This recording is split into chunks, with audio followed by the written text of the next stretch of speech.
ইতিহাসের অন্যতম ভয়াবহ দাবানলে 9 দিন ধরে পুড়ছে যুক্তরাষ্ট্রের লস অ্যাঞ্জেলেস। এই মর্মান্তিক দাবানলে এখন পর্যন্ত 25 জনের মৃত্যুর খবর পাওয়া গেছে। এছাড়া এই দাবানলের নৃশংস থাবার আঁচড় পড়েছে 60 লাখের বেশি মানুষের জীবনে। এরই মধ্যে দুর্গত এলাকাগুলো টর্নেডোর ঝুঁকিতে রয়েছে বলে জানিয়েছেন আবহাওয়াবিদরা। আবহাওয়া বিশেষজ্ঞরা বলছেন, বর্তমান পরিস্থিতিতে দাবানল দুর্গত এলাকাগুলো টর্নেডোর ঝুঁকিতে রয়েছে। এটি বিরল হলেও এমন এক বিপজ্জনক অবস্থার উৎপত্তি হয়েছে যেখানে দাবানল তার নিজস্ব আবহাওয়া তৈরি করে থাকে। যুক্তরাষ্ট্রের জাতীয় আবহাওয়া দপ্তর সতর্ক করে বলেছে, দাবানল ছড়িয়ে পড়া এলাকায় বাতাসের তীব্রতা বেশি রয়েছে, পাশাপাশি পরিবেশ খুবই শুষ্ক। এই দুই মিলে এক বিশেষ বিপজ্জনক পরিস্থিতি তৈরি করেছে। এই পরিস্থিতিতে বড় আকারের দাবানল দেখা দিতে পারে। আবহাওয়াবিদ টড হল বলেছেন, বর্তমান চরমভাবাপন্ন আবহাওয়ায় শক্তিশালী টর্নেডোর সৃষ্টির আশঙ্কা রয়েছে। গত আগস্ট মাস ধরে বৃষ্টি না হওয়ায় দাবানলের কারণে দক্ষিণ ক্যালিফোর্নিয়ার বাতাসের মান ও গতি আরও খারাপের দিকে গেছে।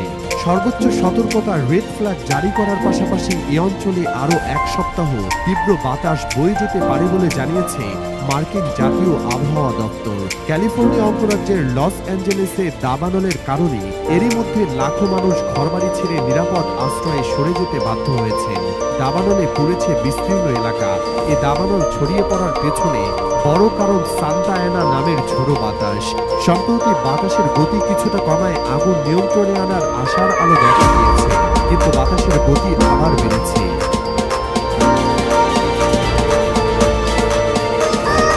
লস অ্যাঞ্জেলেসে দাবানল শুরু হয় 7 জানুয়ারি। সেখানকার প্যালিসেডস এবং ইটন দাবানল দুটিকে সবচেয়ে ভয়াবহ বলা হচ্ছে।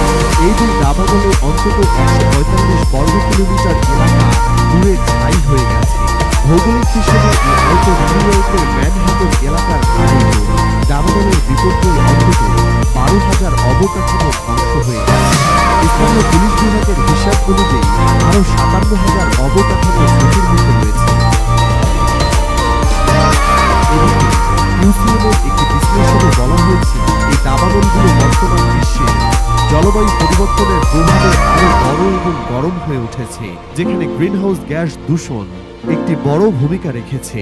দাবানল প্রতিরোধ এবং নিয়ন্ত্রণে স্থানীয় এবং আন্তর্জাতিক সাহায্যের প্রয়োজন ও সম্পত্তি রক্ষার লড়াই এখন আরো কঠিন হয়ে উঠেছে।